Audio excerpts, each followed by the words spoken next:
सिया राम जय जय राम राम सिया राम सिया राम सिया राम सिया राम जय जय राम राम सिया राम जय जय राम सिया राम जय जय। ओम श्री हनुमते नमः। ओम श्री हनुमते नमः। ओम श्री हनुमते नमः। ओम श्री हनुमते नमः। ओम श्री हनुमते नमः। ओम श्री हनुमते नमः। ओम श्री हनुमते नमः। ओम श्री हनुमते नमः।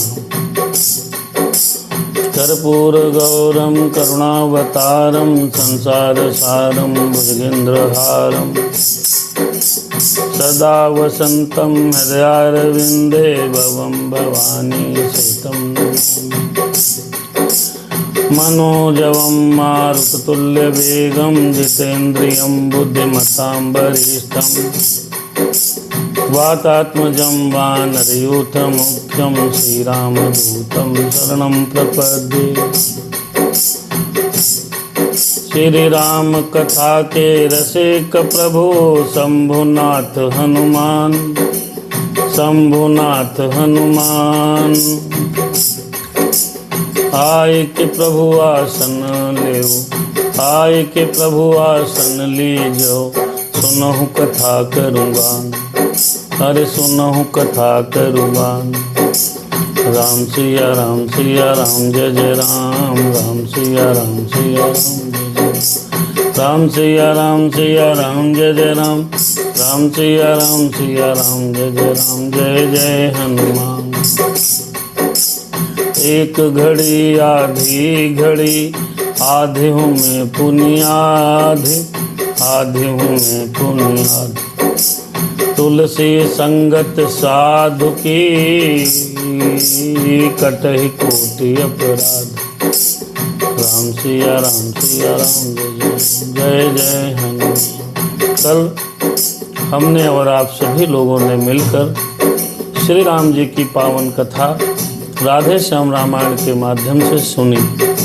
राधे श्याम रामायण में कल श्री राम जी का जो प्रसंग का वर्णन किया गया उसमें भरत जी का सुंदर मिलाप, राजा जनक का आगमन और उसके बाद वशिष्ठ जी के समझाने के बाद खड़ाऊं लेकर का भरत का अयोध्या में आना और नंदी गांव में भगवान श्री राम जमीन पर सो रहे हैं। नंदी ग्राम में भरत नीचे 10 फुट का गड्ढा बना करके जमीन में विश्राम करना और तपस्वियों के वेश में वहाँ पर रहकर तपस्या करना।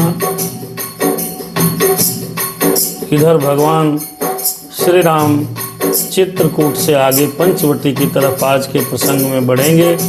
हे हनुमान जी बाबा महाराज, भोलेनाथ हे शारदा मैया, हे दुर्गा मैया, भोलेनाथ शंभुनाथ, आप सभी लोग हमारे गृह मंदिर में विराजित होकर के ये कथा विगत 108 दिन से सुन रहे हैं और ऑनलाइन के माध्यम से हमारे समस्त मित्र और दोस्त भक्त लोग इस कथा का श्रवण कर रहे हैं।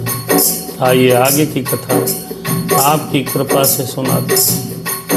मेरे राम जी मेरे हनुमान जी, आइए प्रभु शक्ति दे दो, नाथ थोड़ी भक्ति दे दो, प्रभु तुम शक्ति दे दो, दास को भक्ति दे दो, कथा कहने की शक्ति आए प्रभु मुझ में, कथा सुनने की शक्ति आए भक्तों में, प्रभु जरा शक्ति दे दो, नाथ मेरे भक्ति दे दो।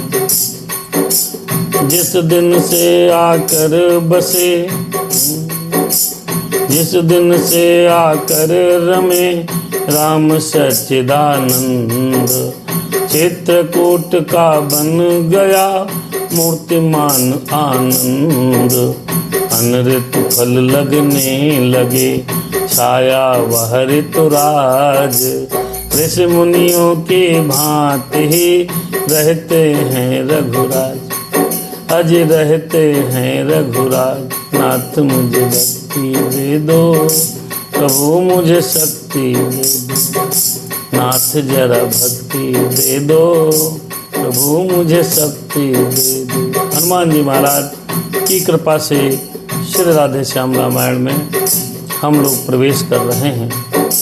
भगवान जिस दिन से चित्रकूट में आकर के रहे, वहाँ ऋत हो तो ना हो तो सारे वृक्ष फल दे रहे हैं। अरे सीतापति फूल एक दिन कुछ, सीतापति फूल एक दिन कुछ चुन लाए सिर सीता जी को। फिर उनके गहने बना बना, फिर उनके गहने बना बना पहनाए सिर सीता जी को। बड़ा सुंदर प्रसंग है। अरे सीतापति फूल एक दिन, सीतापति फूल एक दिन कुछ चुन लाए सीता जी को। फिर उनके गहने बना बना पहनाए सिर सीता जी को। सुंदर गुलाब का शीश फूल, कटियां कमलों की कलियां हैं, मोतियां पिरोया बाल बाल, बालियां जूह की लड़ियां हैं। आइए भगवान श्री राम माता सीता का चित्रकूट में एक दिन श्रृंगार कर रहे हैं।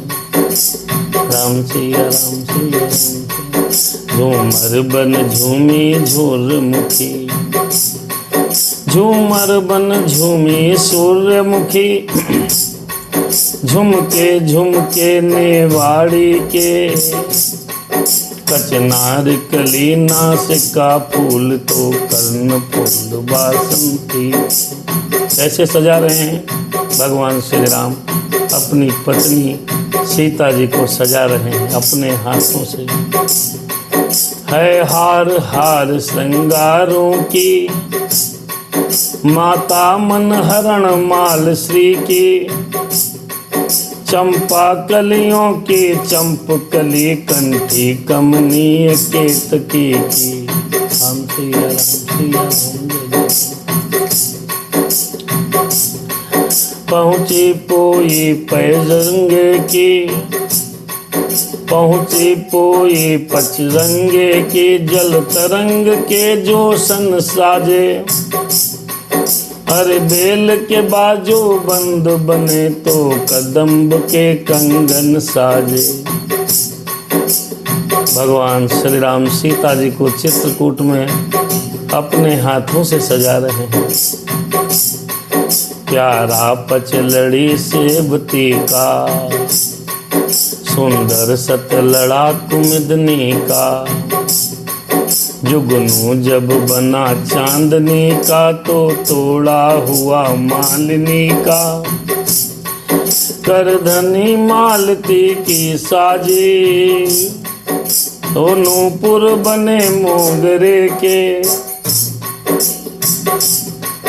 दौना लाला के कड़े छड़े पावटे मनोहर गेंदे के। मेरे राम यों फूले फूलों से सजकर, जब फूले फूलों वाली वह, जब फूले फूलों वाली वह, तो मंद मंद मुस्करा उठा फूलों का मालिक माली वह, फूलों का मालिक माली वह। राम सिया राम सिया राम, जय जय राम जय जय राम। अब देखिए भगवान ने सीता जी को सुंदर सुंदर फूलों के श्रृंगार से एक दिन वन में सजाया तो मैया बहुत खिल रही हैं। देखिए अपने हाथ से रघुनाथ जी अपनी धर्म पत्नी को सजा रहे हैं। तो हम और आप भी कभी कभी अपने पत्नी का श्रृंगार न करें तो श्रृंगार की समुचित सामग्री ला करके दे दें। भगवान श्री राम जी जगत को ये शिक्षा दे रहे हैं, हे संसार के प्राणियों, अपनी धर्म पत्नी से भरपूर प्यार और आनंद के साथ रहें। जब राम जी वन में रह सकते हैं तो हम तो लोग घर में रहते हैं जी, बड़े आनंद के साथ रहना चाहिए। अब क्या घटना घटती है, आइए उसका दर्शन करते हैं। सर्वोदय खेतान जी, विवेक दीक्षित जी, विनायक पांडे जी, रवि अहलावत जी इस कथा प्रसंग में जुड़ गए हैं। भगवान की कृपा आपके परिवार पर बनी रहे। राम सिया राम सिया। काग एक आया तभी दोनों पंख पसार, वैदेही के चरण में चला चोंच वो हमार, चला चोंच वो हमार, चला चोंच वो हमार।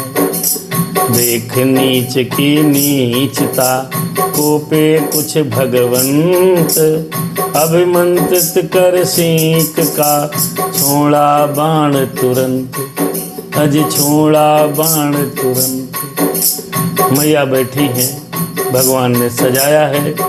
उधर से कौवा महाराज आए और माता के चरणों में मजाक मजाक में चोंच मार करके ब्लड खून निकाला। भगवान ने देखा, एक बाण बिना फर का अभिमंत्रित करके कौवे की तरफ चलाया। बहुत सुंदर प्रसंग है। प्यारी के प्यारे ने कर दी ऐसी प्रबल हवा पीछे, जाता है जहां जहां कागा, रहता है बाण लगा पीछे। आंधी समान नभमंडल पर जब कागा चढ़ता जाता है, जब कागा चढ़ता जाता था, बादल जैसा तब साथ साथ वह सर भी बढ़ता जाता था। तीनों लोकों में गया फिरा, यह दुख हर सका नहीं कोई। आकाश हिमालय वरुणालय रक्षा कर सका नहीं कोई। चौदिस से जब आशा टूटी, चिल्लाया चोंच फाड़ दुर्जन, पा सकता है कब चैन भला, सज्जन से कर बिगाड़ दुर्जन। राम सिया राम सिया राम, जय जय जय राम। नारद ने देखा जभी उस पर इतना त्रास, बोले जिसका बाण है जाओ उन्हीं के पास। सुनते ही उपदेश यह पलटा चक्कर मार, गिरा राम के चरण में क्षमा पुकार पुकार। मेरे राम अरे कृपा दृष्टि से नाथ ने हर ली उसकी व्याध, एक नयन ही फोड़ कर क्षमा किया अपराध। मैया को जब सीता जी ने सजाया, फूलों से हारों से सजाया है, उस जंगल में मंगल की तरह रघुनाथ रह रहे हैं। शिक्षा देते हैं जगत को, परिवार के साथ सुंदरता के साथ रहा जाए। पत्नी को श्रृंगार अगर स्वयं करना पड़े तो करना चाहिए। मेरे राम श्रृंगार की हुई मैया जब बैठी हैं पत्थर पे, पता नहीं कहाँ से काग आ गया, सीता जी के चोंच मारी है चरण में, रक्त की धारा बह निकली। रघुनाथ जी को बहुत बुरा लगा। किसी की पत्नी के अगर तुम इतनी जोर चोंच मार दो कि रुधिर बह चले। रघुनाथ ने अभिमंत्रित करके मंत्र चलाया। वो मंत्र अभिमंत्रित मंत्र किया हुआ जो बाण था वो कौवे के पीछे लगा और भागता रहा। तीनों लोकों में गया, किसी ने शरण नहीं दी। वापस राम के पास आया है तो अपराध स्वरूप एक आँख फोड़कर भगवान ने उसको छोड़ दिया। अभिप्राय यह है मित्रों, यदि पत्नी की तरफ कोई कुदृष्टि डाले तो उसकी आँख को फोड़ देना चाहिए। नहीं, ब्याह मत करो जी अगर अच्छा नहीं कर सकते। यदि प्यार नहीं कर सकते तो ब्याह करने के लिए किसने कहा? तब तो शादी करके ले आओगे, फिर बाद में उनसे झगड़ा करोगे, क्या फायदा?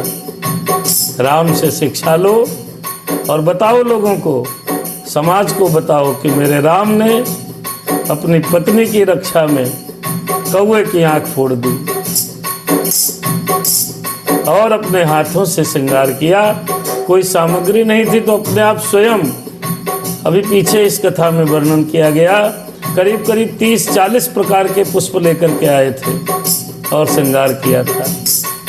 अगर प्यार और श्रृंगार नहीं कर सकते, रक्षा नहीं कर सकते, तो व्यक्ति को ब्याह नहीं करना चाहिए। कर सकते हैं तो करो, किसी ने मना नहीं किया आपको। अरे साहब, प्यार करने के लिए कौन मना करेगा, वो भी अपनी पत्नी के साथ। मेरे राम हनुमान। कंचन बिटिया भी सुन रही हैं और हमारी धर्मपत्नी भी सुन रही हैं। शायद हम उनको इतना प्यार नहीं कर पाए, एक अलग बात है। जब जागो तब सवेरा है। मेरे राम मेरे राम मेरे राम। यह इंद्र कुमार जयंत था, आया था राम परीक्षा को। यह इंद्र कुमार जयंत था, आया था राम परीक्षा को। दुर्मत के कारण आँख गई, शिक्षा यह मिली सर्वदा को। अपने घमंड में दुष्ट जीव औरों को नहीं देखते हैं। उस समय ज्ञान कुछ होता है जब नीचा कहीं देखते हैं। इस पर भी वे अच्छे हैं जो ठोकर खा तुरंत संभलते हैं कर्महीन जो गिर कर भी अपने को नहीं बदलते हैं। ये जरूरी नहीं है इंसान जन्म से ही 100% सही हो। अगर वो है तो देवत्व को प्राप्त हो जाएगा। 100% जिस दिन मनुष्य सही हो गया उस दिन तो वो देवता हो जाएगा साहब। उसके द्वारा कही गई सभी बातें सत्य होने लगेंगी। वो आने वाले भविष्य को पहचान जाएगा। इसीलिए कभी भी मनुष्य 100% पूर्ण नहीं होता, कुछ न कुछ गड़बड़ रहती है। राधे श्याम रामायण में लिखा है, ठोकर लग करके जो संभल जाए, इस पर भी वे अच्छे हैं जो ठोकर खा तुरंत संभलते हैं कर्महीन जो गिर कर भी अपने को नहीं बदलते हैं कर्महीन। वो व्यक्ति वास्तव में कर्महीन है जिसको ठोकर लगी और ठोकर लगने के बाद भी नहीं सुधरता। जो ठोकर लगने के बाद सुधर जाता है भगवान उसे माफ करते हैं। मेरे राम हनुमान मेरे राम। जैसे जयंत को माफ किया, आया प्रणाम किया, गुरु जी हे प्रभु रक्षा करो, मुझसे गलती हो गई, अपराध हो गया, अब नहीं करेंगे, तो माफ कर दिया प्रभु ने। बड़े दयालु। ऐसे ही व्यक्ति ठोकर खा करके जो सुधरता है वो अच्छा माना जाता है। अब ये कल्पना करो कि 100% मनुष्य सही होगा, नहीं हो सकता, क्योंकि देवता उसे सही नहीं होने देते हैं। देवता चाहते हैं कि मनुष्य गड़बड़ करता रहे, नहीं तो हम में से आप में से भी कोई व्यक्ति इंद्र बन सकता है अगर सही हो गया तो। इस डर के मारे देवता लोग मनुष्य जाति प्रजाति को सही नहीं होने देते, व्यसन के दरवाजे खोलते हैं। हमने रामचरितमानस में पढ़ा था, हर दरवाजे पर हर देवता हर इंद्री का बैठा है। जब वो इंद्री प्रबल होती है, देवता दरवाजा खोलते हैं कि ज्ञान रूपी दीपक इसका बुझ जाए। आइए प्रसंग में गति करते हैं। ओ मेरे राम, चित्रकूट में मुदित मन रहते थे असुरारे, प्रायः मिलने के लिए आते थे नर नारी। अरे धीरे धीरे बस गए कई वहाँ पर ग्राम, छोड़ दिया रघुनाथ ने जब वह प्यारा धाम। एक जगह रहते नहीं बंद कर संत समीर, निर्मल कहलाता वही बहता है जो नीर। राम सिया राम। 5 कोस उस दिवस चल ठहर गए श्री राम, अत्रि आश्रम में किया उस संध्या विश्राम। भगवान पंचवटी से निकलकर पहुंचते हैं, अत्रि आश्रम में पहुंच गए। मेरे राम जी मेरे हनुमान जी, राम सिया राम। अनसुईया ने सिया, हरे अनसुईया ने सिया को देकर आशीर्वाद, विमल दिव्य भूषण वसन पहराए सहलाद।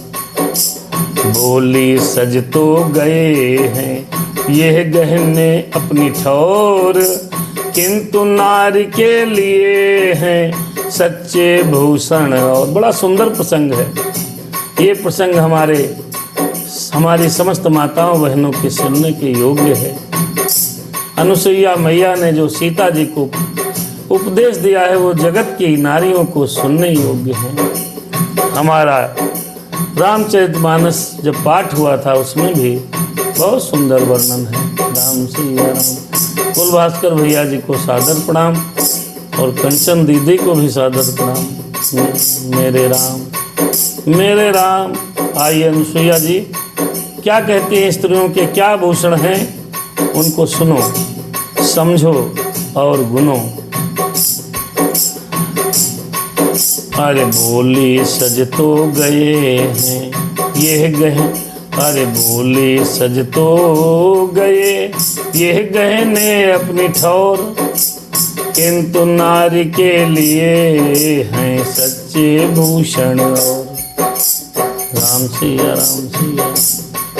क्या रखा है इन चमकदार कटियों पटियों में झूमर में, है शीश फूल तो ये सिर का, सिर झुके बड़ों के आदर में। अनुसुईया जी समझा रही हैं शीश फूल क्या है। उस स्त्री का शीश फूल वो है जो बड़ों के आदर में झुक जाए। पति धर्म श्रवण हो श्रवणों से, यह श्रवण फूल अति उज्ज्वल हैं। बेंदी है तेज भाल का तो, लज्जा आँखों का काजल है। शुद्धता नासिका की बेशर, दांतों की चोब स्वच्छता है। इंद्रियां जीतने ही कारण मुख और कपोल लालिमा है। बड़ा सुंदर बता रही हैं, कह रही हैं आंखों का काजल स्त्री की लज्जा होती है सीता। इंद्रियां जीतने जो क्रीम पाउडर लगाया जाए, लिपस्टिक लगाई जाती है तो उस मुख को सुंदरता देती है, लेकिन वास्तव में जो सुंदरता है वो इंद्री जीतने का है। स्त्री को इंद्रियों पर कंट्रोल करना चाहिए, इंद्रियों को अपने वश में रखना चाहिए। भुज बंद भुजाओं के यह हैं, स्वाभिक पुष्ट भुजाएं हूँ। उंगली के मुद्री या छल्ले अनगिनती शिल्प कलाएं हैं। जिन हाथों के प्यारे भूषण चक्का चरखा सिलबटना है, उनके आगे क्या चीज भला हथ फूल आर से कगना है। जो हाथ दास बनकर घर के रोटियां खिला, जो हाथ दास बनकर घर के घर को रोटियां खिलाते हैं। पहुंचियां पछेले या तोड़े उनसे सर्वदा लजाते हैं। कहने का अभिप्राय, अपने परिवार की, अपने पति की सेवा अपने आप स्वयं भोजन बना करके स्त्री को करनी चाहिए। हाथ में हथफूल पहनने से कोई फायदा नहीं। परिवार का भोजन जो स्त्री स्वयं करना रही है, वास्तव में उसके हाथों का श्रृंगार वही है। कंठी तो यही कंठ की है, अरे कंठ में मधुरता घोली हो। कंठी तो यही कंठ की है, कंठ में मधुरता घोली हो। मुख का मीठा तांबुल्य यही रस वाली मीठी बोली हो। अनुसुईया जी सीता जी को बता रही हैं, जिसकी मीठी बोली है, समझ लो उसको कोई चीज की तांबुल की आवश्यकता नहीं है। हो उर पर श्रद्धा का जुगनू, मणिमाला सावधान की हो। मणिमाला सावधानता की, सत्यता हार चंदर सेनी को चंपा कली धीरता की। पति की प्रियता का नौलखा हार, पति प्रियता का नौलखा हार, गर्दन पर और हृदय पर हो। पतिव्रत ब्रह्मचर्य कृत की, कट पर को धनी मनोहर हो। ये श्रृंगार बताया। पति आज्ञा में जब जाए पाँव, यह लच्छे कड़े पाँव के हैं। सतपथ पर चलते रहे पाँव, यह बिछुए कड़े पाँव के हैं। तन पर सौभाग्यशीलता की, साड़ी चोली जब शोभित हो, तब देख देख उस नारी को देवियां स्वर्ग की लज्जित हो।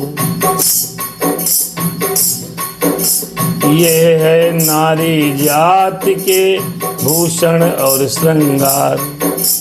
होती है प्रकृति भी देख जिन्हें बलिहार, पर ऐसे श्रृंगार को नहीं सभी का चाव। त्याग है नारियों का अब ऊपरी दिखाओ। राम सिया राम सिया राम। आइए जगत की नारियों के बारे में राधे श्याम जी क्या लिखते हैं। मेरे राम, मांगे पूरी होने पर भी जाती न आदतें रोने की।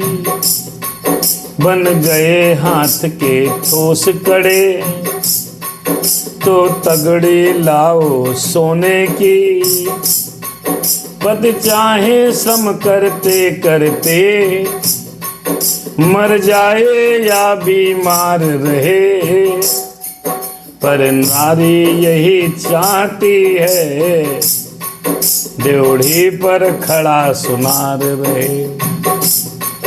ड्योढ़ी पर खड़ा सुनार रहे। स्त्रियां, पति चाहे मर जाए काम करते करते, बीमार रहे, लेकिन स्त्रियां जो आज की हैं इस जगत की स्त्रियां ये चाहती हैं कि सोनार हमारे दरवाजे पर खड़ा रहे। राम सिया राम सिया राम। साड़ी महीन हो रेशमीन, पहनावा ऐसा रुचता है, निर्लज्ज को इतनी लाज नहीं, तन अर्धनग्न सा रहता है। बहुत सुंदर लिखा है। नारियों के ये श्रृंगार उचित नहीं है, सनातन धर्म में ये श्रृंगार ही नहीं है। अरे आभूषण लज्जा का हो, पति की प्रियता का नौलखा हार हो, पति के आज्ञा में जो पांव पड़ जाएं वो लच्छे और कड़े हों पांव के, सतपथ पर चले वो बिछुए हों। सौभाग्यशीलता की साड़ी और चोली होनी चाहिए, लेकिन ऐसा हमारे जगत में इतना परिवर्तन हो गया कि अब निर्लज्ज को इतनी लाज नहीं, तन अर्धनग्न सा रहता है। उठते जाते हैं धरती से, साड़ी महीन हो रेशमीन, पहनावा ऐसा रुचता है। उठते जाते हैं धरती से, श्रृंगार सभी महिलाओं के, बढ़ते जाते हैं घर घर में सारे सजाव गणिकाओं के। ऐसी ही प्रकृति रही तो फिर दुर्गति होगी अबलाओं की, जो जाति शिरोमणि है अब तक, जूती कहाएगी पाँव की। हर पति की बैठक भले ही हो छोटी चौपाल, पर नारी को चाहिए सुंदर भवन विशाल। आइए क्या लिखा है स्त्रियों के बारे में राधे श्याम जी ने, सुनिए। बढ़िया से रंग महल में हूँ, बढ़िया से रंग महल में हूँ, मखमली बिछौने बिछे हुए, दर्पण हो चित्रकारिया हो, गुलदस्ते भी हों सजे हुए, तांबूल इत्र के डिब्बे भी चौकी के ऊपर साजे हों, क्रीड़ा को तोता मैना हो, जी बहलाने को बाजे हो। ऐसे ठाठों से बन ठन कर मन में सुख पाती है नारी, सज्जित अपने को देख देख फूली न समाती है रानी, फूली न समाती है नारी। उस समय मुस्करा देती है जब पति बाहर से आता है, बस इतनी की सेवा पूजा पतिव्रत धर्म कहलाता है। पति कहीं से आ गया, थोड़ा मुस्करा दिया और अपनी ड्यूटी पूरी कर ली। राधे श्याम जी ने लिखा आज की स्त्रियां यही कर रही हैं। राम सिया राम सिया राम सिया राम। अब अनुसुईया मैया सीता जी को शिक्षा दे रही हैं और ये शिक्षा ये जगत की समस्त नारियों के लिए है और माताओं बहनों के लिए है। आइए सुनते हैं। सियान देती हूँ तुम्हें शिक्षा में लवलेश, नारी जाति को कर रही इसे भांति उपदेश। चार भांत की नारियां हैं इस जग के बीच, अति उत्तम है प्रथम, फिर उत्तम मध्यम नीच। आइए दर्शन करते हैं 4 प्रकार की स्त्रियां इस जगत में किस प्रकार की हैं। आइए। अति उत्तम वे कहलाती हैं, जिनकी बस टेक एक ही हो, जिनकी बस टेक एक ही हो ध्येय एक, हो ध्यान एक, व्रत और विवेक एक ही हो। जो समझ रही हूँ यह मन में, दूसरा इष्ट नहीं कोई, मेरे पति के अतिरिक्त और दुनिया में पुरुष नहीं कोई, दुनिया में पुरुष नहीं कोई। वो स्त्रियां उत्तम हैं। एक ही धर्म एक व्रत निमा, काय वचन मन पति पद प्रेमा, उत्तम के असुर मन माही, सपने हो आन पुरुष जन, सपने हो आन पुरुष जग नाही। राधे श्याम क्या लिखते हैं? क्या? जो समझ रही हो यह मन में, दूसरा न इष्ट कहीं कोई, पति ही मेरे पति रे, मेरे पति के अतिरिक्त और दुनिया में पुरुष नहीं कोई।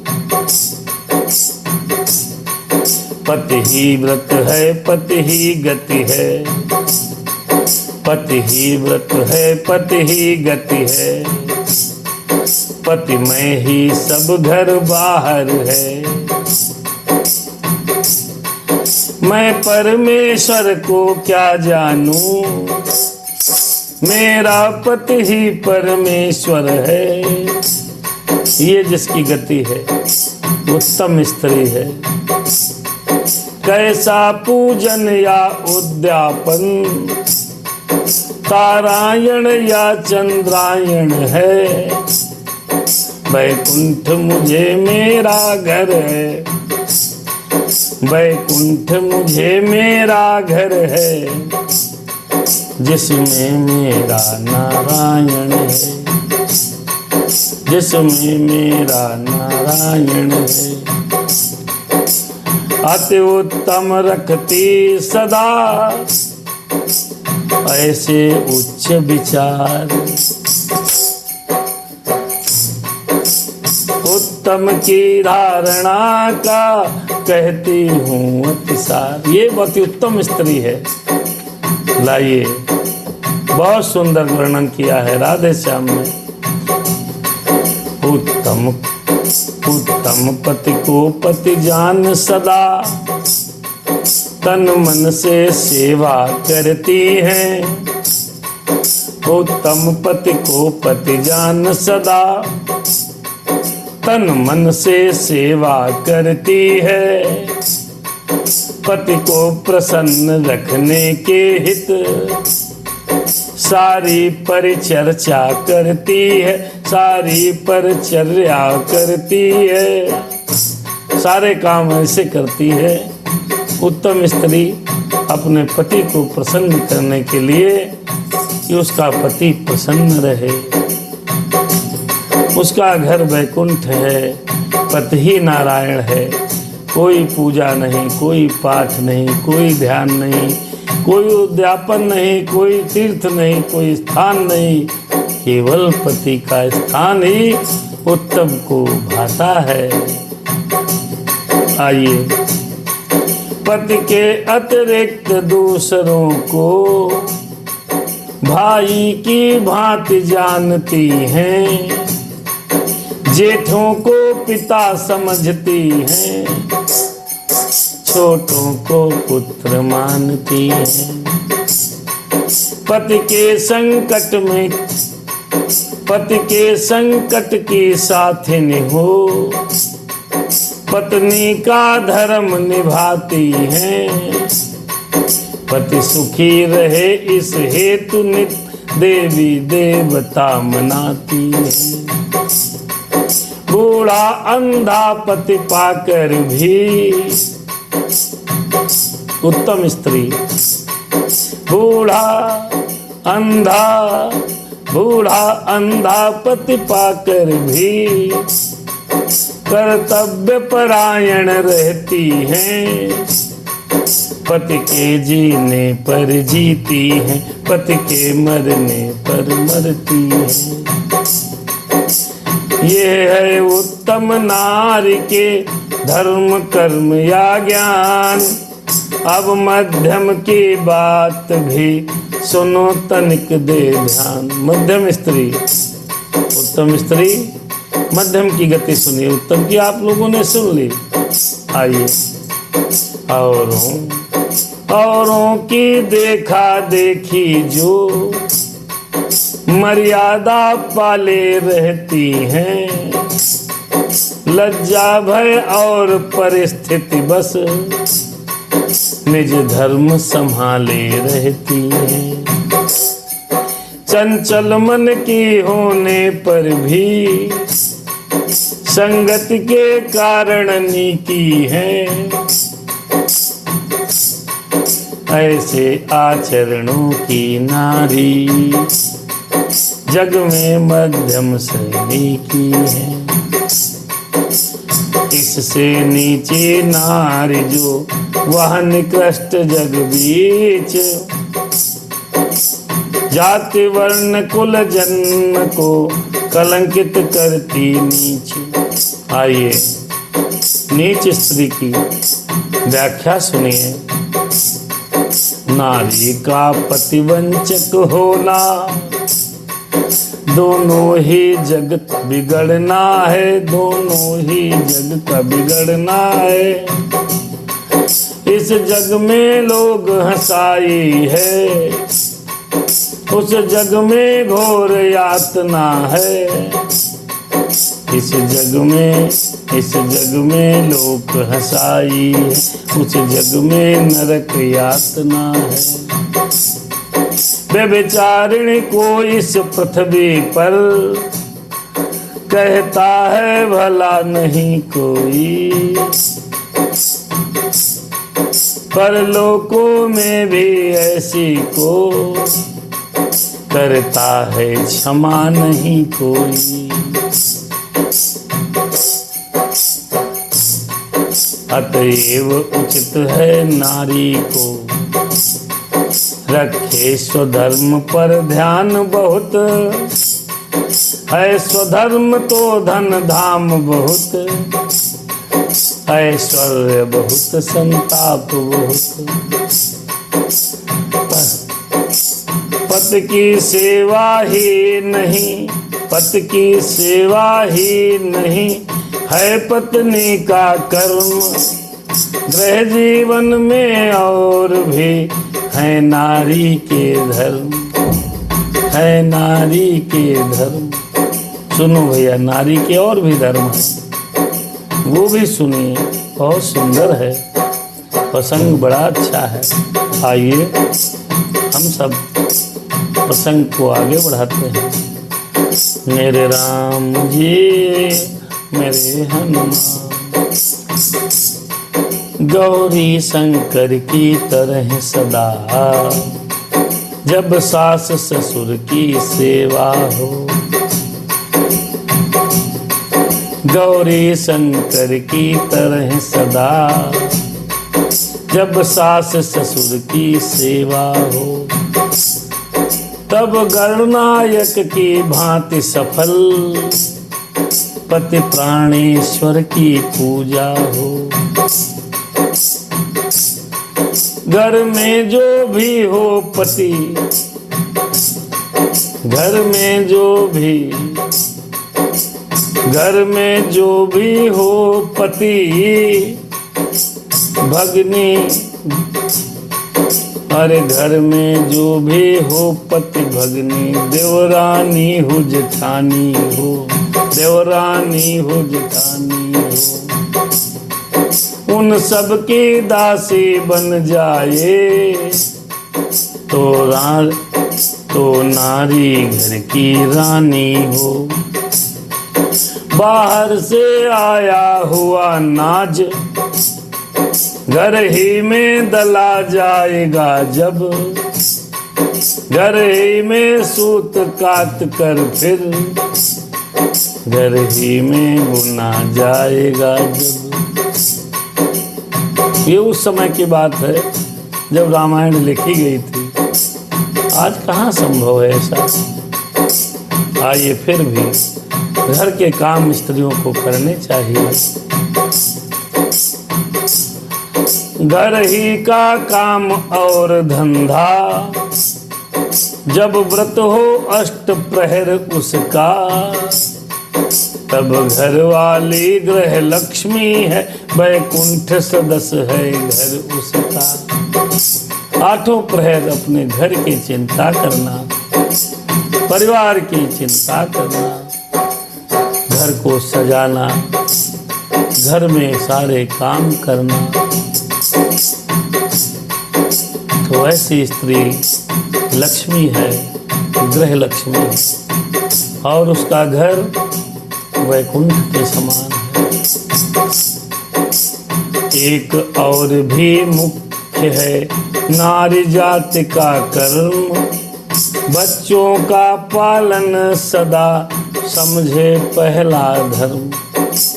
बच्चों, आइए बड़ा सुंदर प्रसंग है। परलोक दृष्टि से उच्च धर्म पतिव्रत को समझा जाता है, पर जग में उससे भी ऊंचा शिशु पालन धर्म कहता है।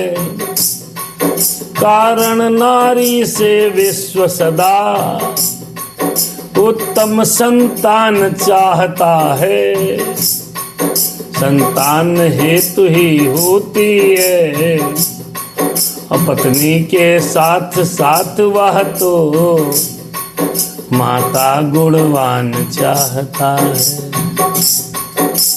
इसीलिए सब पढ़ी लिखी और संस्कारित इस लड़की के साथ अपने बच्चे का विवाह करना चाहते हैं। क्यों? क्योंकि उत्तम संतान हो, उत्तम माता होगी तभी न बनेगी। मेरे राम, मेरे राम, मेरे राम।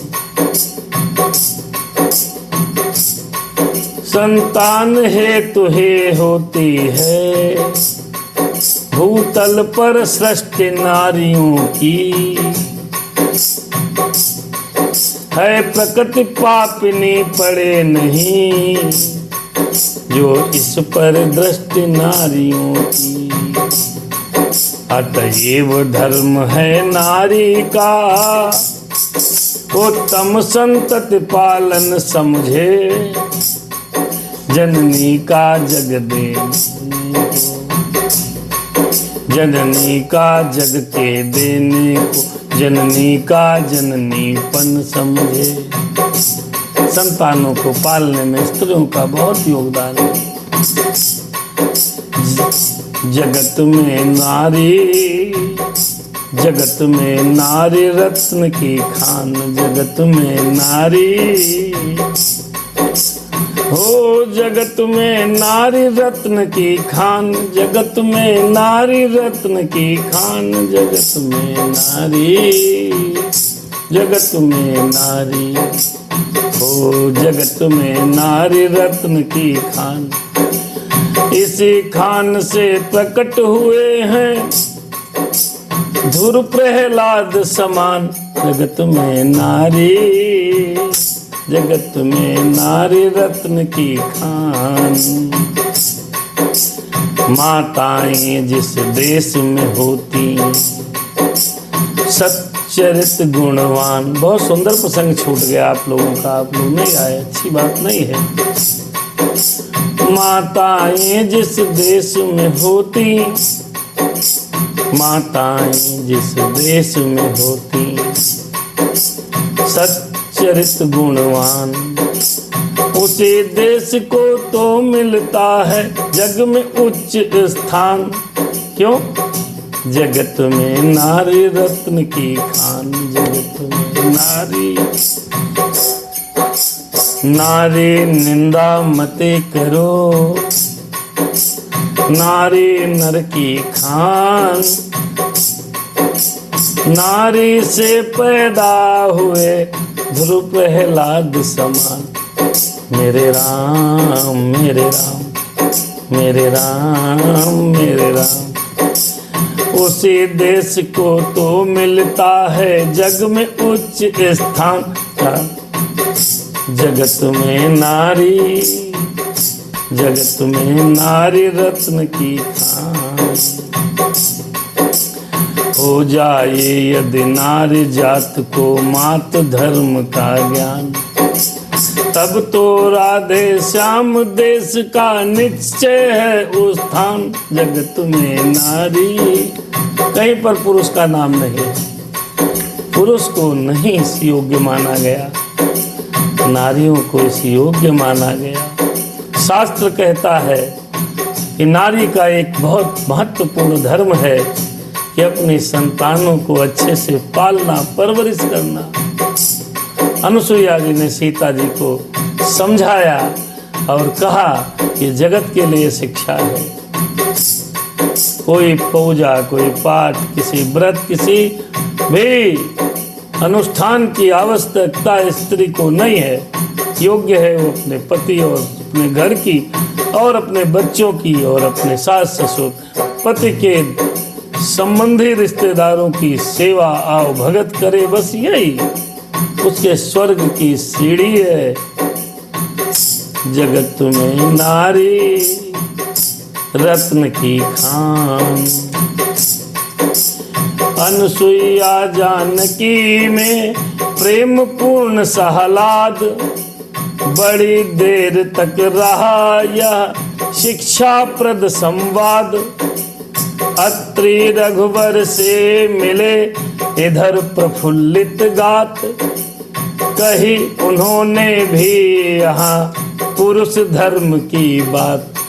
अब अत्रि भगवान ने श्री राम जी को कुछ पुरुष धर्म बताए हैं। अनुसुईया ने मैया को स्त्री धर्म बताया, अत्रि बाबा ने भगवान श्री राम को पुरुष धर्म बताते। आइए पुरुषों को, हमको सबको सुनने योग्य है, समझने योग्य है, गुनने योग्य है।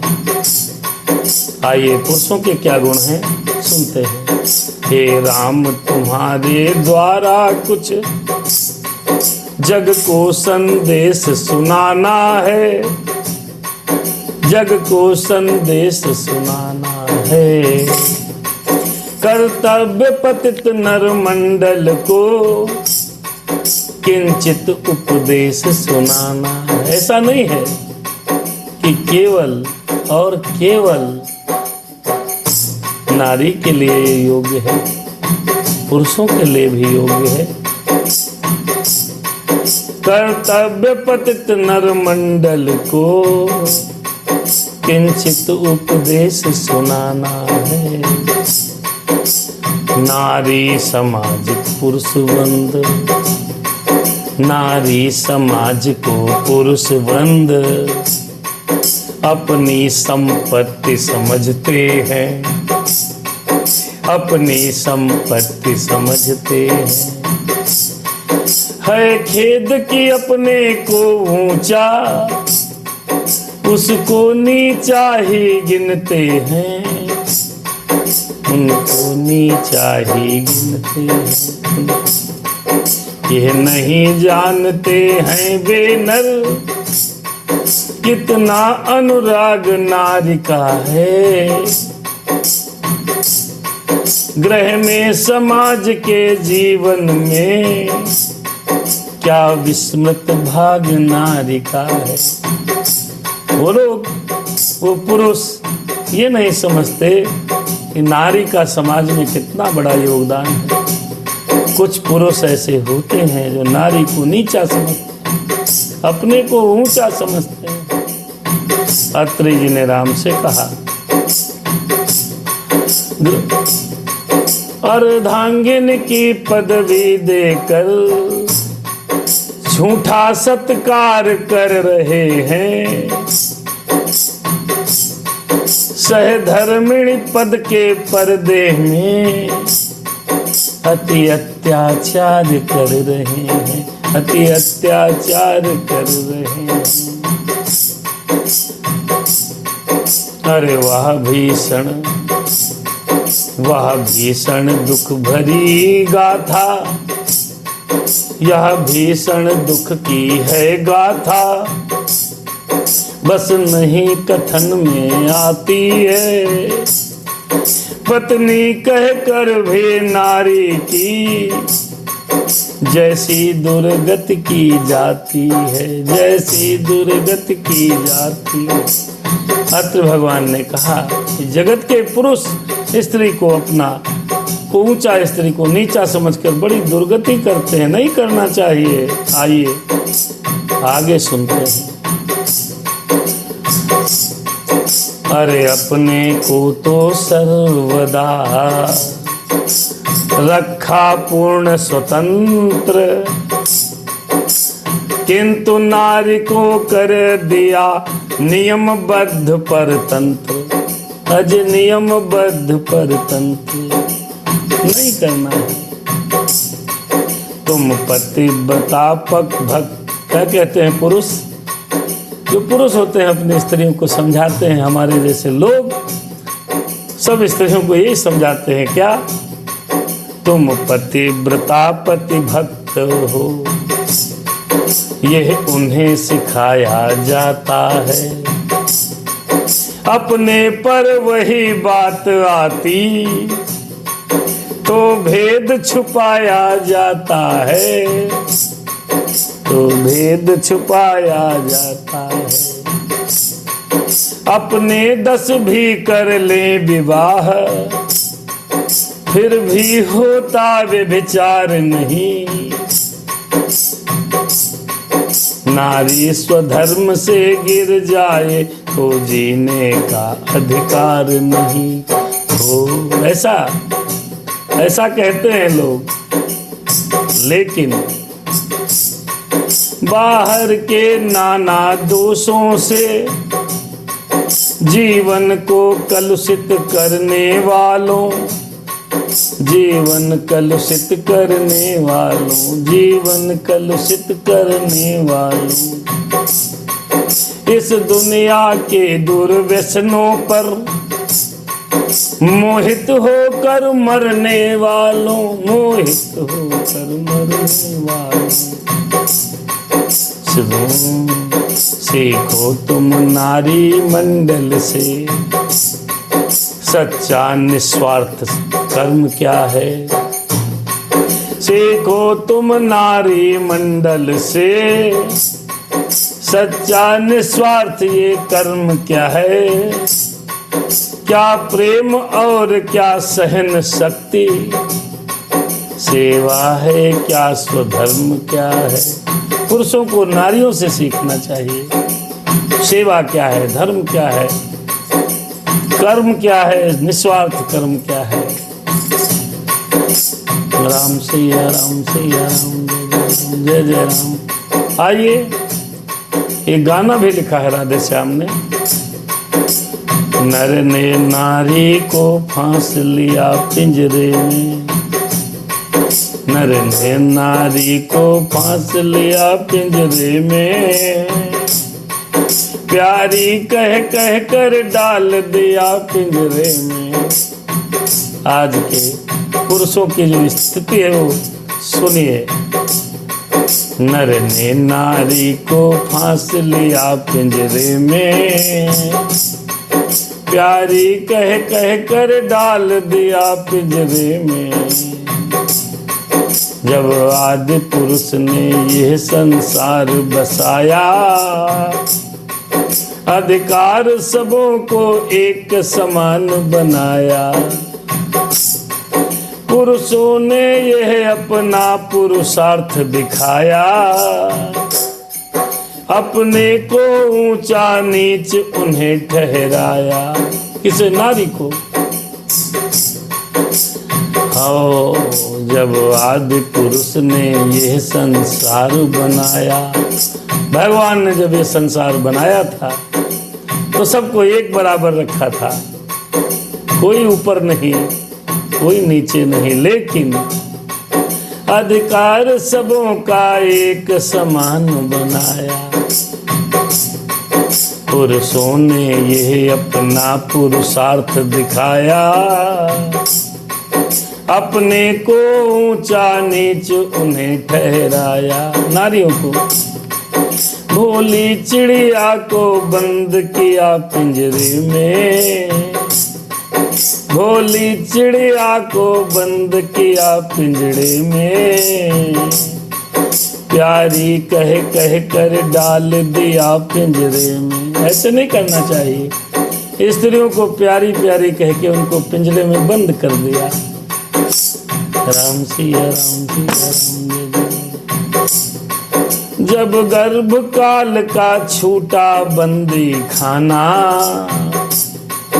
तो पड़ा जगत के कारागृह में आना। पित पुत्रों के घर में हुआ ठिकाना, तीनों बन बंधन ही में पड़े बिताना। हाँ एक प्रेम का नीर पिया पिंजरे में, हाँ एक प्रेम का नीर पिया पिंजरे में, प्यारी कह कह कर डाल दिया पिंजरे में, प्यारी कह कह कर डाल दिया पिंजरे में। ऐसा नहीं करना चाहिए। स्त्री और पुरुष दोनों समान थे। भगवान ने जब बनाई सृष्टि तो दोनों को बराबर अधिकार दिए, लेकिन पुरुषों ने, नर ने नारी को फंसा लिया पिंजरे में, प्यारी कह कह कर डाल दिया पिंजरे में। तुम बहुत प्यारी हो, बड़ी सुंदर हो, बड़ी अच्छी हो, और उसको पिंजरे में बंद कर दिया। नर ने नारी को फंसा लिया पिंजरे में, प्यारी कह कह कर डाल दिया पिंजरे में। लेकिन ऐसा नहीं करना चाहिए। जब आदि पुरुष ने यह संसार बनाया, अधिकार सबों का एक समान बनाया। पुरुषों ने यह अपना पुरुषार्थ दिखाया, अपने को ऊंचा नीच उन्हें ठहराया। फिर भोली चिड़िया को बंद किया पिंजरे में, प्यारी कह कह कर डाल दिया पिंजरे में। ऐसा नहीं करना चाहिए। अनुसुईया काशिया से जब तक रहा मिलाप, अत्रि भी करते रहे यही वार्तालाप। अरे कई दिवस तक रहा यूं सम्मेलन संवाद, विदा मांग कर एक दिन चले राम सहलाद। सीता लक्ष्मण के सहित रघुकुल कौशल चंद, नित्य विचरते थे वहाँ किसी भांति स्वच्छंद। मेरे राम मेरे राम मेरे राम हनुमान, मेरे राम हनुमान, मेरे राम हनुमान, मेरे राम हनुमान। आज कथा यहीं पर विश्राम होती है। आज कथा प्रसंग का सारांश क्या ही कहें। मेरे राम मेरे राम मेरे राम मेरे राम। कथा फिर आगे बढ़ेगी, भगवान पंचवटी तक पहुँचेंगे। वो कथा हम लोग कल सुनेंगे। आज सुने, आज हमने बहुत सुंदर कथा। आइए थोड़ी देर 10-15 मिनट हम लोग कथा प्रसंग पर विषय पर चर्चा करते हैं, सुनते हैं कि आज की कथा का मूल मंत्र क्या है। आज की कथा प्रसंग जो है अनुसुईया और अत्रि के आश्रम में श्री रघुनाथ जी और सीता जी आए हैं। इसके पहले पंचवटी में सीता जी का रघुनाथ जी ने फूलों से उनका श्रृंगार किया। आइए कथा के बारे में जब प्रारंभ की थी, आज की पूरी कथा सुनने योग्य है। आज ये कथा मुझे लगता है सभी को सुनना चाहिए, पति पत्नी को एक साथ बैठकर सुनना चाहिए। बड़ा सुंदर संवाद है। पति पत्नी को इसलिए सुनना चाहिए क्योंकि अनुसुईया ने पतिव्रत धर्म के बारे में और अत्रि जी ने पुरुष धर्म के बारे में चर्चा की है। आइए आज की कथा का प्रारंभ हुआ। भगवान श्री राम जी ने माता सीता का फूलों से श्रृंगार किया। उसमें विभिन्न प्रकार के फूलों को अपने हाथों से चुन करके लाए और सीता मैया का श्रृंगार करने लगे। सर से लेके पैरों तक भगवान ने सुंदर श्रृंगार किया। इसका अभिप्राय ये है, रघुनाथ ने जगत को ये शिक्षा दी, जगत के पुरुषों को ये शिक्षा दी कि पति पत्नी के साथ चाहे जंगल में हो चाहे महल में हो, प्रेम पूर्वक रहना चाहिए। अगर जरूरत पड़े न भी पड़े तब भी पत्नी को श्रृंगार करना चाहिए। पूरे छोटा भैया साथ में भी था, ऐसा नहीं है कि बिल्कुल अकेले थे। फिर भी रघुनाथ ने सीता माता का श्रृंगार किया। इससे ये संदेश हम सबको सीखना है, सनातन धर्म के समस्त हिंदुओं को, सनातन संस्कृति को, ये अपनी भार्या, अपनी पत्नी, अपनी धर्म पत्नी और अर्धांगिनी को हम सबको श्रृंगार करके बहुत प्यार करना चाहिए। फिर दूसरा प्रसंग में प्रवेश हुआ काव काव करने वाले कौवे का। कागा महाराज ने देखा शैल पर बैठी सीता बहुत सुंदर लग रही थी। आया चरण में चोंच मारी। रघुनाथ ने देखा माता के रुधिर बह चला। भगवान क्रोधित हुए और एक बाण निकाला, अभिमंत्रित किया और खींचा और छोड़ा। वो बाण उस कौवा महाराज जो थे उनके पीछे पीछे चला। कौवा महाराज भागते भागते सब जगह गए। जयंत था वो, और जाकर के सब जगह, सारांश सुनिएगा, बहुत सुंदर है। पूरा प्रसंग ही बहुत सुंदर था। आज पारिवारिक जीवन में दाम्पत्य जीवन का सुंदर व्याख्यान हुआ। तो वो कौवा महाराज सब जगह गए, कहीं शरण नहीं पाई। नारद मिले, नारद ने कहा रघुनाथ जी के पास जाओ। अब देखिए श्रृंगार किया पत्नी का मेरे राम ने। ये शिक्षा दी कि हर व्यक्ति को, हर पति को, हर सनातन धर्म में, जितने में सनातन संस्कृति है, जितने भी लोग हैं धरती पर विश्व में, सबको अपनी पत्नी से विशेष प्रेम करना चाहिए। अपने हाथों से श्रृंगार भी करना चाहिए, श्रृंगार रस में जीवना चाहिए। फूल फूल से उन्हें सजाया, फूलों की तरह सुगंधित जीवन जिया जाए।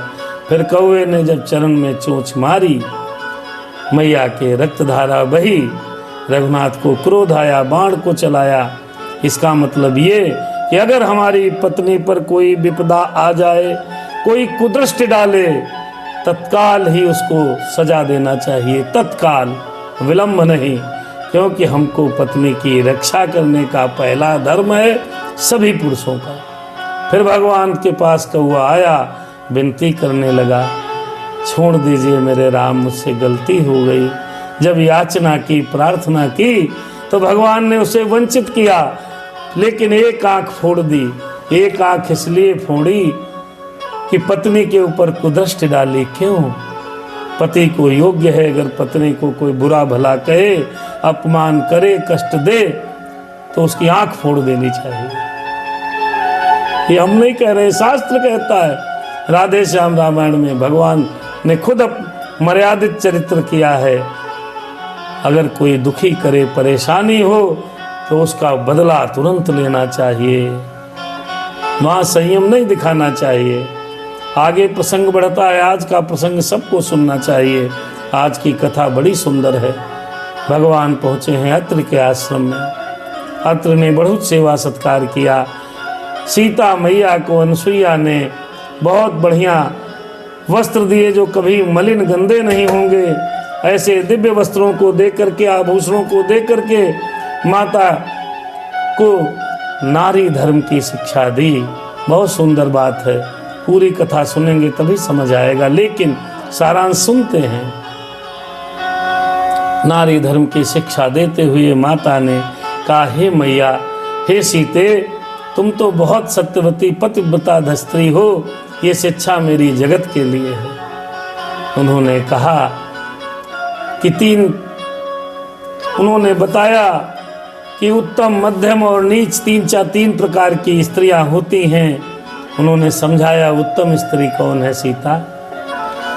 अति उत्तम वे कहलाती हैं जिनकी बस टेक एक ही हो ध्येय एक, हो ध्यान एक, व्रत और नियम एक ही हो। मेरे पति के अतिरिक्त और दुनिया में पुरुष नहीं कोई। मैं पति ही व्रत है, पति ही गति है, पति मैं ही सब घर बाहर है। कोई इष्ट नहीं है।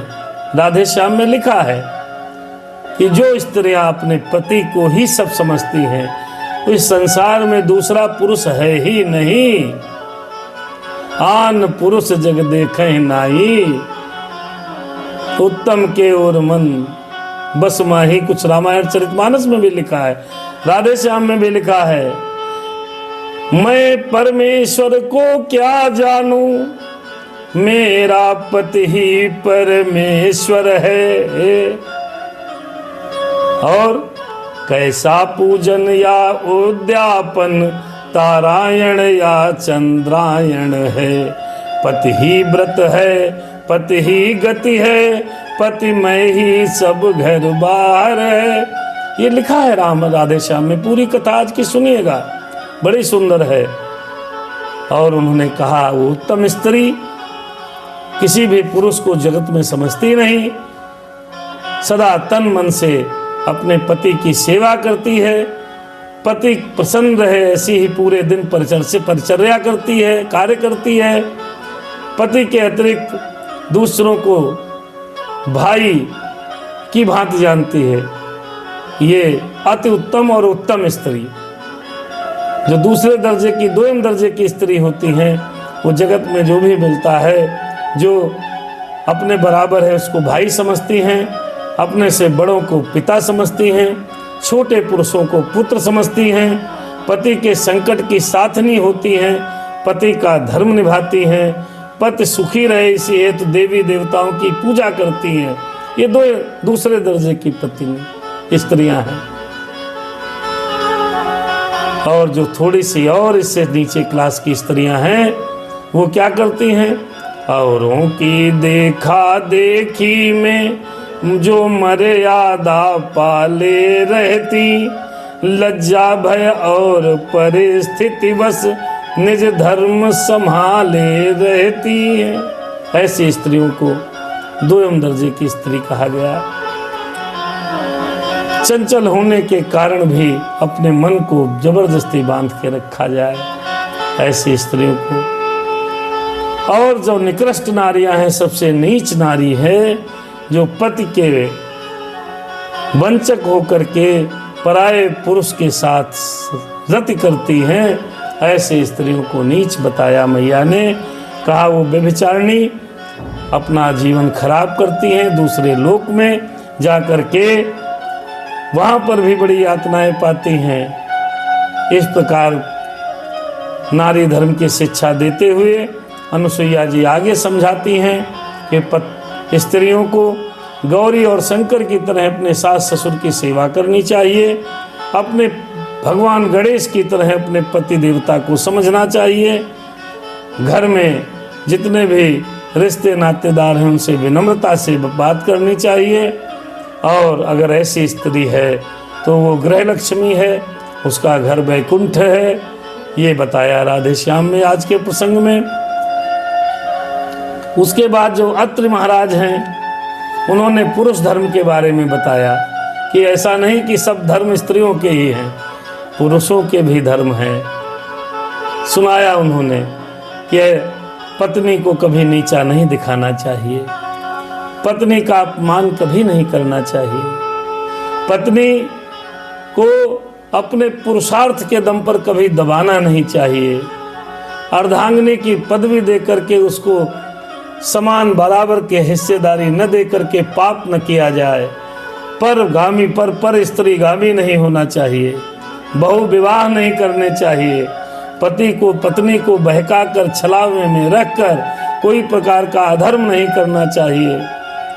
अपने आप 10 विवाह करने और पत्नी को परेशान करके बंधन में बांध करके रखें, ऐसा नहीं करना चाहिए। इस दुनिया के दुर्व्यसनों से दूर रहना चाहिए। अपने आप दुर्व्यसन में मस्त होकर के घर में आकर के पत्नी को परेशान नहीं करना चाहिए। और केवल नारी धर्म, नारी को ही सहन शक्ति नहीं है, पुरुष को सहन शक्ति करना चाहिए। बहुत सुंदर एक भजन भी था प्रसंग के दौरान, वो आप सुने। पूरी कथा प्रसंग जब सुनेंगे तो भजन भी आपको आनंद देगा।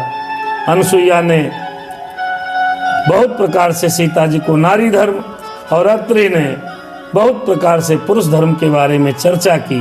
पुरुषों को योग्य है कि कभी भी अपने धर्म पत्नी अर्धांगिनी को प्यारी प्यारी कहकर पिंजरे में नहीं डाल देना चाहिए।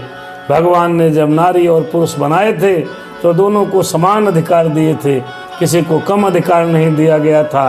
अपने पुरुषार्थ के कारण कभी भी किसी भी स्त्री को नीचा नहीं दिखाना चाहिए, घर में पिंजरे में कैद नहीं करना चाहिए, उसको स्वतंत्रता देना चाहिए। बहुत धर्म सिखाए हैं, पुरुषों के लिए भी बहुत धर्म सिखाए, स्त्री धर्म के लिए अनुसुईया ने बहुत धर्म सिखाए। आज की पूरी कथा सुनेंगे तो सारे धर्म आपको समझ आएंगे। स्त्री को केवल योग्य नहीं है, पुरुष भी धर्म परायण हो, स्त्री भी धर्म परायण रहे, बच्चों का लालन पालन करे। और आगे बताया कि जिस देश में, जिस समाज में, जिस धर्म में स्त्री धर्म परायण अगर है तो वो देश को उन्नति करने में, उस परिवार को उन्नति करने में, उस समाज को उन्नति करने में कोई रोक नहीं पाएगा। स्त्री को धर्म परायण रहना चाहिए, पतिव्रत धर्म का पालन करना चाहिए। किसी भी देवी देवता का अगर व्रत नहीं कर पा रही है, पारायण नहीं कर पा रही है, उद्यापन नहीं कर पा रही है, तो स्त्री को योग्य है केवल अपने पति के चरणों में अनुरक्ति रखें, प्यार पूर्वक जीवन बिताए, उसको स्वर्ग अपने आप मिल जाएगा, ऐसा इसमें कहा गया है। आज के प्रसंग में ये भी बताया गया कि किसी भी बाबा तंत्रिक ओझा के चक्कर में उसके चरण बंधन नहीं करना चाहिए। अपने पुरुष के, पर पुरुष के चरण बंधन करने से थोड़ा संकोच करना चाहिए। पति के जो करीबी लोग हैं उनको छोड़कर बाकी किसी को भी चरण बंधन करने की स्त्री को आवश्यक नहीं है। वो केवल अपने पति के प्रणाम करे, चरण छुए, बस पर्याप्त है। भगवान उससे खुश होते हैं। ऐसी स्त्रियों से देव माताएं खुश होती हैं, स्वर्ग के सभी देवी देवता प्रसन्न होते हैं, और जब भगवान प्रसन्न होते हैं तो करुणा अपने आप आती है। आज के प्रसंग में इन सब की चर्चा की गई, बहुत सुंदर प्रसंग रहा। आइए इसी के साथ आज के प्रसंग को यहीं पर समाप्त करते हैं।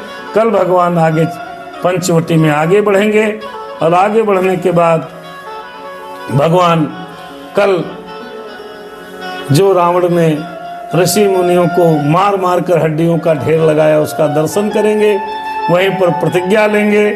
आज का प्रसंग यहीं पर रोक रहे हैं। आज का प्रसंग बहुत अच्छा था। माता अनुसुईया सीता संवाद, अत्रि महाराज राम संवाद, और जयंत का वो जो प्रकरण रहा, वो सारे प्रसंगों को बहुत सुंदर तरीके से कहने का हमने भगवान की कृपा से प्रयास किया। आपको समझ में आया हो। जय श्री राम। परमात्मा की कृपा हमारे आप सब पर बनी रहे। श्री राधे श्याम रामायण में हम और आप गति कर रहे हैं। इसके पहले श्री रामचरितमानस हनुमत कथा का पाठ किया जा चुका है। हे प्रभु, हमारे पर, हमारे परिवार पर, हमारे समस्त मित्रों पर, नाते रिश्तेदारों पर, जगत के सभी लोगों का कल्याण करें। इसी कामना के साथ शुभ रात्रि। जय श्री राम, जय जय श्री राम। भगवान की कृपा आप पर बनी रहे।